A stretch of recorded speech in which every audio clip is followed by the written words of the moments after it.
जी अस्सलाम वालेकुम dear students, आज हम चैप्टर नंबर 2 का लास्ट टॉपिक करने जा रहे हैं, that is called as structure of HIV। सबसे पहले ये HIV का मतलब क्या होता है। तो डियर स्टूडेंट्स, H का मतलब होता है human, I stand for immuno deficiency and V stand for virus. Human immuno deficiency virus को शॉर्ट फॉर्म के अंदर HIV का नाम दिया जाता है। उसके बाद डियर स्टूडेंट्स, ये जो HIV है इसका साइज क्या होता है। जिस तरह से ये मैंने एक HIV एक वायरस ड्रॉ किया हुआ है, इसका जो साइज है that is almost 100 nanometre. 100 nanometre इसका साइज होता है और इसकी जो शेप है आप देख ही सकते हैं, दैट इज स्फेरिकल है, राउंड शेप होती है because of presence of spherical envelope. इसके अराउंड जो है वो स्फेरिकल इनवेल्प मौजूद होता है, जिसकी वजह से हम कहते हैं कि जो HIV है it is not a naked virus. ये नेक्ड वायरस नहीं है, इसके अंदर इनवेल्प मौजूद होता है स्फेरिकल। ठीक है जी, it is an इनवेल्प्ड virus.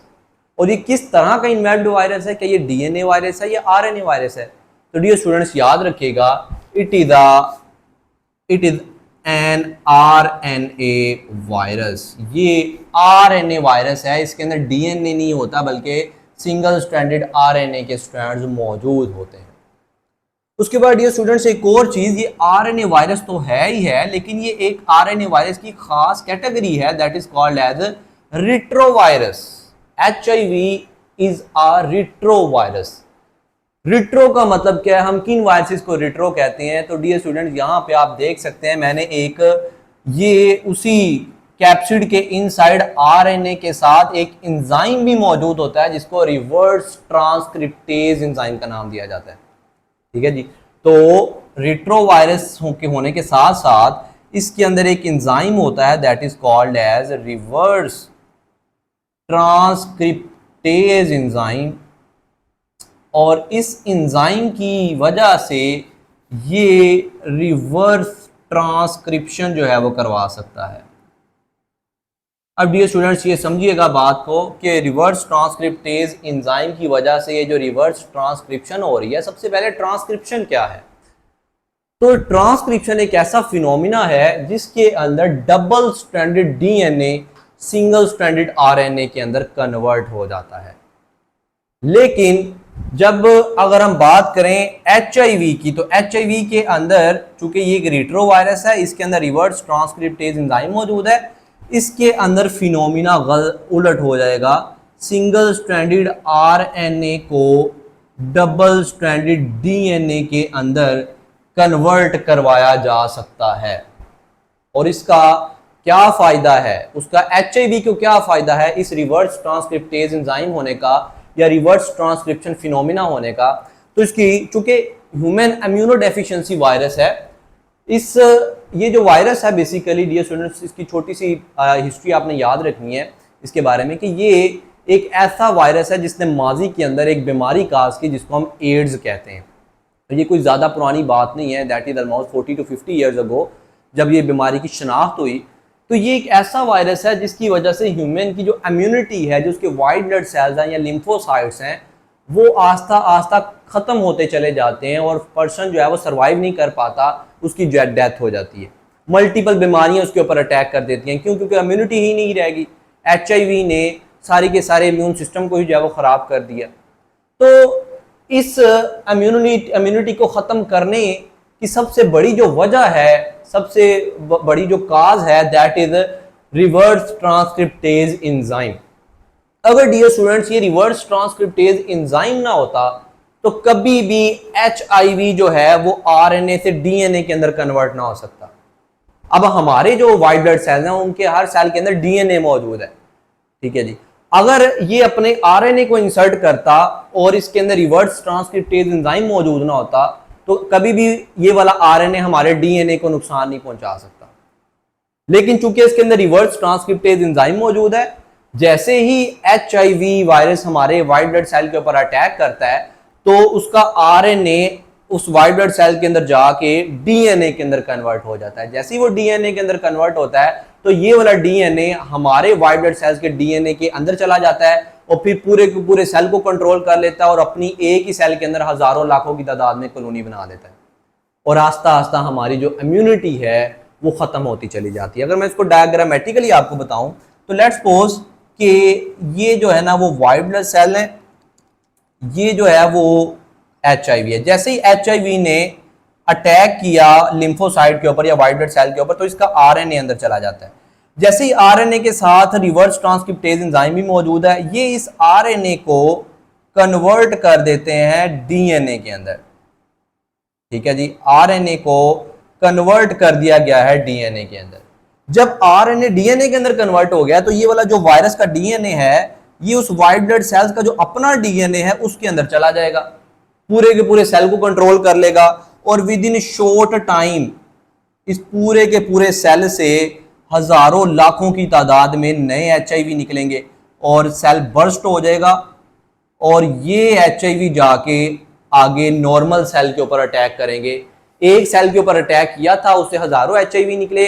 Reverse transcriptase enzyme की वजह से ही वो RNA DNA के अंदर कन्वर्ट हुआ था। DNA ने उस DNA होस्ट के DNA को कंट्रोल किया, वाइट ब्लड सेल के DNA को कंट्रोल किया, हजारों लाखों की तादाद में जो है ना वो अपनी मल्टीपल कॉपीज बनाई और उन कॉपीज ने जाके आगे फर्दर जो है वो वायरसेस के ऊपर अटैक करना शुरू कर दिया और करते करते करते करते इम्यूनिटी जो है वो बिल्कुल डिक्लाइन हो जाती है, जीरो हो जाती है। कोई भी वायरस आता है, कोई भी बैक्टीरिया आता है उस पर्सन के ऊपर तो पर्सन सर्वाइव नहीं कर जाता, उसकी क्या हो जाती है, डेथ हो जाती है। तो that is short introduction of retroviruses या HIV। तो अगर हम इसकी बात करें तो अभी मैंने आपको ये जो सारी डिजीज बताई है इस पूरी बीमारी को हम कहते हैं that is called as AIDS. इसको हम एड्स का नाम देते हैं, एक्वायर्ड इम्यूनोडेफिशिएंसी सिंड्रोम। एड्स का मतलब क्या है? Acquired immuno deficiency syndrome. अब डियर स्टूडेंट्स, एड्स कोई ज़्यादा पुरानी बात नहीं है। आगे भी मैंने बताया कि 40 से 50 साल पहले की बात है जब ये एड्स की शनाख्त हुई। देखा ये गया, साइंटिस्ट ने सबसे पहले 1981 के अंदर कुछ लोगों को देखा जो कि होमोसेक्सुअल थे। होमोसेक्सुअल का मतलब है male to male sexual interaction, female to female sexual interaction.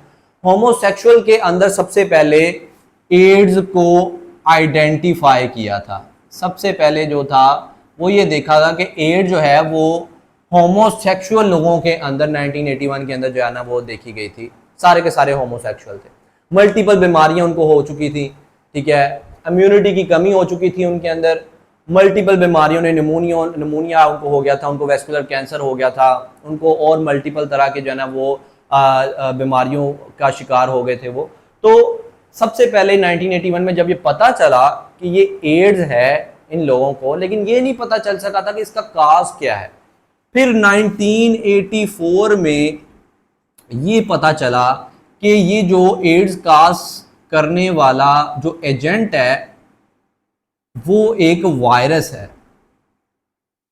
काजेटिव agent जो है जो कि एड्स बीमारी काज कर रहा है that is a virus basically. अब साइंटिस्ट ने इसका नाम जब रखने की कोशिश की, जब नाम रखना शुरू किया तो अब इन्होंने एक चीज देखी कि जो HIV है ये सिर्फ और सिर्फ ह्यूमन के ऊपर ही अटैक कर सकता है। नो डाउट ये मंकी के अंदर जो है ना वो ऐड करे तो मंकीज जो होते हैं उनके अंदर जिंदा तो रह लेता है, ठीक है, उनके अंदर रेप्लिकेट भी कर जाता है, लेकिन उनके अंदर एड्स काज नहीं करता, ठीक है, दैट डू नॉट काज, यानी कि होस्ट स्पेसिफिक है, सिर्फ और सिर्फ ह्यूमन के ऊपर ही अटैक कर सकता है, ह्यूमन के ही व्हाइट ब्लड सेल के ऊपर अटैक करता है और व्हाइट ब्लड सेल के ऊपर जो है ना वो अटैक करते करते करते करते इसके सारे के सारे व्हाइट ब्लड सेल को खत्म कर देता है, इसकी इम्यूनिटी को डिस्ट्रॉय कर देता है।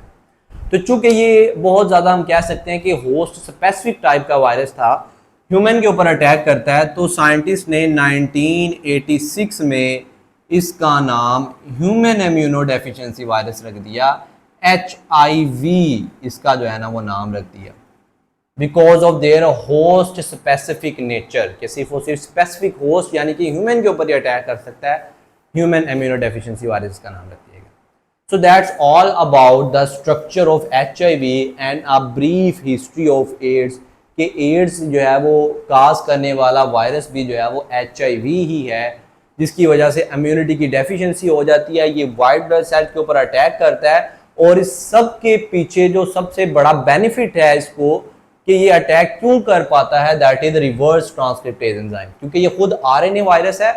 अगर ये RNA ही इंजेक्ट करता और रिवर्स ट्रांसक्रिप्टेज एंजाइम ना होता तो कभी भी हमारे लिए खतरे की बात ना होती। लेकिन रिवर्स ट्रांसक्रिप्टेज एंजाइम जैसे ही ये RNA किसी सेल के अंदर भेजता है तो उस RNA को DNA के अंदर कन्वर्ट कर देता है रिवर्स ट्रांसक्रिप्टेज एंजाइम, और वो DNA फिर हमारे वाइट ब्लड सेल के DNA के अंदर चला जाता है, उसको कंट्रोल करता है और अपनी कॉपीज बनाना शुरू कर देता है उस सेल के अंदर। एक सेल से हजारों निकलती हैं, हजारों जाके मल्टीपल वाइट ब्लड सेल के ऊपर अटैक करते हैं, उनसे मल्टीपल फर्दर जो है वो करोड़ों की तादाद में HIV निकलते हैं और within no time immunity जो है वो जीरो हो जाती है, फैटल है, और पर्सन का इस कंडीशन में सर्वाइव करना जो है वो बहुत ज़्यादा नामुमकिन होता है।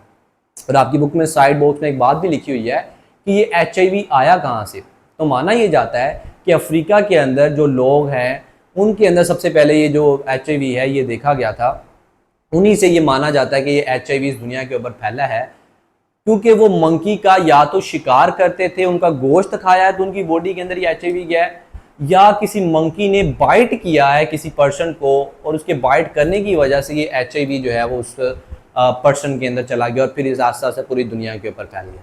तो बहरहाल इसकी जो है वो हम कह सकते हैं कि ये आया है that is because of monkeys, ये मंकीज से जो है ना वो आया है और ह्यूमन के अंदर जो है वो फैला है। और होस्ट स्पेसिफिक है, ह्यूमन के अंदर एड्स काज करता है, हालांकि मंकी के वो जो है वो किसी किस्म का नुकसान नहीं पहुंचाता।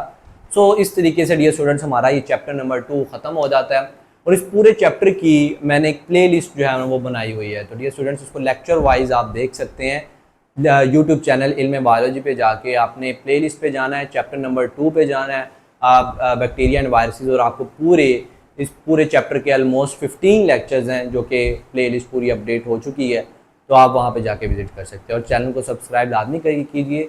थैंक यू, अल्लाह हाफिज़।